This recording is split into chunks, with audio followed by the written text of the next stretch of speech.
স্বাস্থ্য সাথী একটা মডেল প্রকল্প, মডেল। এখন তাকে দুম করে কালিমালিপ্ত করার চেষ্টা করে তো লাভ নেই।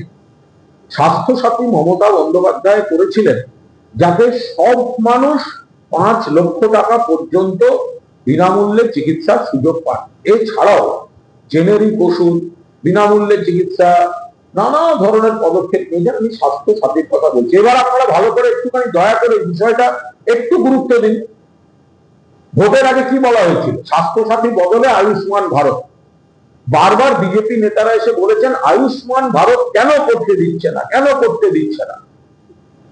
আজকে যখন বিজেপি সরকার, তখন বিধানসভায় লিখিতভাবে বলা হচ্ছে, পরবর্তীকালে সরকার বলছেন যে আয়ুষ্মান ভারত যারা পাবেন না তাদের জন্য নতুন একটা 5 লক্ষ টাকা পর্যন্ত বীমার ব্যবস্থা করা হবে।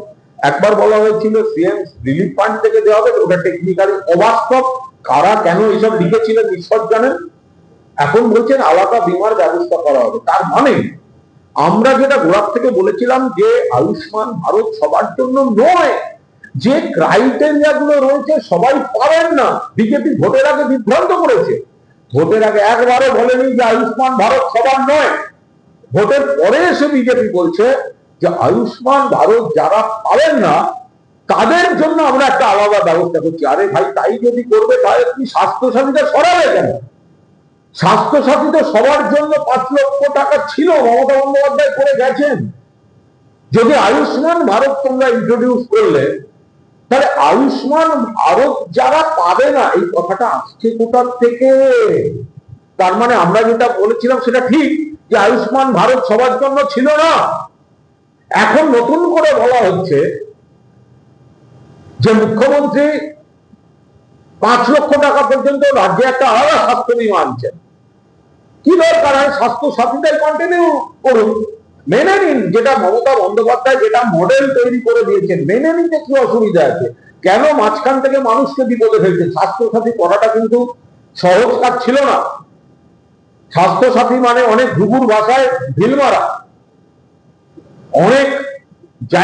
অনেক রকম স্বাস্থ্য পরিকাঠামোর মধ্যে অনেক ঘুঘুর ভাষার অসুবিধা হচ্ছে, নানা রকম সুযোগ নিতে চাইছিল। রাজ্য সরকার কড়া হাতে সেগুলো মোকাবিলা করেছেন যাতে মানুষ চিকিৎসাটা পান। বিপুল সংখ্যক মানুষ চিকিৎসা পেয়েছেন। এখন যেটা আয়ুষ্মান ভারত, আবার একটা রাজ্যের আলাদা বীমা, এই কনফিউশন কেন? কিসের জন্য? এগুলো তো জানাই ছিল। ভোটের আগে মানুষকে মিথ্যা বুঝিয়ে, বিভ্রান্ত করে, ভুল বুঝিয়ে আজকে কেন এই অচলাবস্থাটা তৈরি করলো সরকার? রণকৌশলের কি আছে? এটা তো সবই বিজেপি বকলম।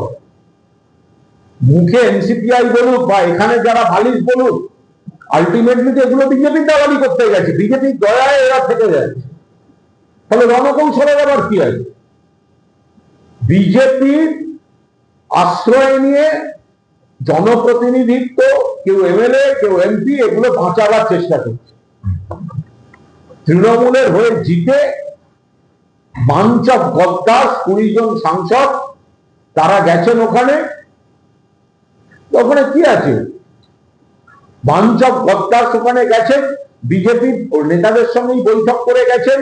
আবার বিজেপির নেতা, বাংলার মুখ্যমন্ত্রী, তাদের সঙ্গেই বসতে। নতুন কি আছে এর মধ্যে? নতুন কিচ্ছু নেই। মানুষের জন্য কাজের সঙ্গে কি সম্পর্ক? এমপির কাজ কি? এমপির কাজ কোনো বিরোধী বলে কোনো এমপি থাকে না, এটা কোনো কাজের কথা হলো? যদি সৎ সাহস থাকতো মমতা বন্দ্যোপাধ্যায় সামনে গিয়ে দেখা করে প্রণাম করে বলে আসতে পারত।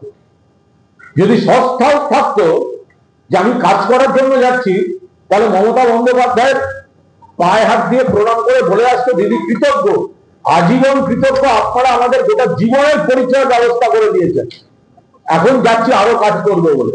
মুখ দেখাবার নৈতিক সাহসটা ওদের নেই। কিসের কাজ করবে? মানুষ 24 সালে এমপিদের যে পাঠিয়েছে, 5 বছরের জন্য পাঠিয়েছে, 29 অব্দি। তৃণমূল কংগ্রেসের কর্মীরা আক্রান্ত হচ্ছে, পাশে দাঁড়ানো যেত না? বিরোধী বলে কিছু হয় না? বিরোধী তো সব জায়গায় সব দল থাকতেই পারে বিরোধী। এরা নানা অঙ্কে ক্ষমতার কাছাকাছি থাকতে চাই, ক্ষমতার কাছাকাছি থাকতে চাই, সেই কারণে গেছেন বিজেপি বিরোধী ভোট নিয়ে। এই যে আমাদের বাঞ্চ অফ বেইমান যারা গেছেন 20 জন সাংসদ বিজেপি বিরোধী ভোট নিয়ে গেছে 5 বছরের জন্য। 29 অব্দি ওনাদের মেয়াদ। মমতাদি মুখ্যমন্ত্রী থাকলে ঘুরঘুর ঘুরঘুর ঘুরঘুর ঘুরঘুর ঘুরঘুর ঘুরঘুর আধিক্ষেতা এসব হতো। আর এখন মমতাদি ক্ষমতায় নেই, তাই জন্য তারা এখন বিজেপির কাছে ভালো থাকতে গেছে। এখন নরেন্দ্র মোদীকে দেখে মুগ্ধ। কে আবার বৃষ্টিতে খুব সুন্দর করে দেখলাম বৃষ্টি ফোঁটা হাতে ধরছে গো। তো এইসব ধরনের ঘটনা সব ঘটছে। তো অ্যাকচুয়ালি তো এরা হচ্ছে বেসিক্যালি বেঈমান, গদ্দার, বিশ্বাসঘাতক। কোন লজ্জায় বিজেপি বিরোধী ভোট পেয়ে জিতে গিয়ে বিজেপির কোলে দোল খেতে যাচ্ছে? এদের তো সাংসদ পদ খারিজ হয়ে যাওয়া উচিত বেঈমানির জন্য। অ্যান্টি ডিফেকশনে পড়ে গেছে অলরেডি। মুখে বলে মিটিং করছে বিজেপির সঙ্গে, নরেন্দ্র মোদীকে দেখে হঠাৎ নাকি মুগ্ধ হয়ে যাচ্ছে। মিটিং করছে বিজেপি নেতার বাড়িতে, মুখে বলছে এনসিপিআই তে আছি, আর যখন বক্তৃতা দিচ্ছে পার্লামেন্টে তখন লোকসভা টিভি লিখে দিচ্ছে তৃণমূল সাংসদ। এরা আছে কোথায়? গিরগিটি, বহুরূপী, বেঈমান। এরা কি? এরা কোন দলে আছে? কোথায় আছে এরা? এরা তৃণমূল। তাহলে স্পিকার ওখানে এআইটিসি লিখে দিচ্ছেন কেন? তাহলে লোকসভায় বক্তৃতার সময় তৃণমূলের পরিচয় ব্যবহার করতে পারে। এনআই ওই কি এনসিপিআই লিখুন। আবার যাবেন বলছে বিজেপিতে, আর বিজেপি নিচ্ছে না। বিজেপি নিচ্ছে না, বিজেপি নিচ্ছে না। আর নিলে মানুষ আরো পরিষ্কার দেখতে পাবেন। তো মমতাদির সঙ্গে শুধু বেইমানি করছে না, শুধু তৃণমূলের সঙ্গে বেইমানি করছে না, একজন ভোটার যারা বিজেপির বিরুদ্ধে ভোট দিয়েছে তাই এরা সংসদে গেছে। রাজনীতি নিয়ে বিশ্বাসযোগ্যতা নিয়ে প্রশ্ন তুলে দিচ্ছে এদের এই আচরণ। বাঞ্চ অফ গদ্দার। কত বড় নির্লজ্জ হয়ে এই কাজ করতে পারে? এইখানে তৃণমূলের যখন প্রার্থী হয়ে গেছে মমতাদির পাশে, এদের সব দেখুন না, এদের এদের গত 1 মাস আগের এদের সমস্ত বিবৃতিগুলো দেখুন। মমতাদির পাশে ছবি। এদের জেতাবার জন্য মমতাদি এদের নির্বাচনী কেন্দ্রে গিয়ে প্রচার করেছে, ঘুরেছে। কেউ কেন্দ্রীয় মন্ত্রী ছিলেন, বেঈমান সুদীপ কেন্দ্রীয় মন্ত্রী ছিলেন, এই ছিল ওই ছিল সব ছিল।